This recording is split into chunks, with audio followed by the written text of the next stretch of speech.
কমলপুৰ সমষ্টিৰ অন্তৰ্গত বাইহাটা চাৰিআলিত নিৰ্মিত উৰণ সেতু নিৰ্মাণ কাৰ্যত বিসংগতিৰ অভিযোগ মুকলিৰ পূৰ্বে নৱনিৰ্মিত উৰণ সেতুখনত চিৰাল ফাটৰ লগতে উৰণ সেতুখনত সৃষ্টি হৈছে বৃহৎ গাঁত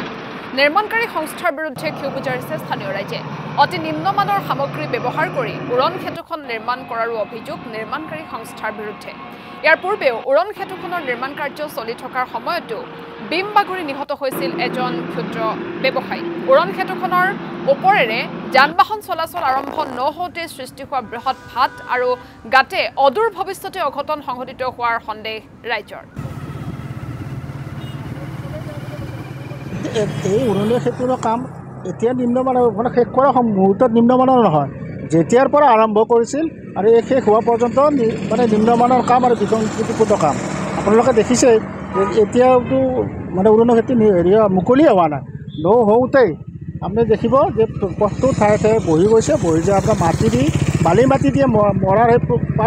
ফাটসমূহ মৰাৰ চেষ্টা কৰি আছে ইয়াত পৰা দুখৰ কথা কি হ'ব পাৰে ৰাষ্ট্ৰীয় ঘাইপথ প্ৰাধিকৰণৰ তলত এইখিনি কাম হৈছে গতিকে তেওঁলোকে দেখা নাই নেকি আজি মুকলি নহওঁতে যদি এনেকুৱা অৱস্থা মুকলিৰ পিছত গধুৰ যান বাহন এইপিনে যাব তেতিয়া কি অৱস্থা হ'ব বিৰাট ডাঙৰ মানে দুৰ্ঘটনা হোৱাৰ সম্ভাৱনা আছে গতিকে কি ব্যৱস্থা লয় এই ক্ষেত্ৰত ৰাষ্ট্ৰীয়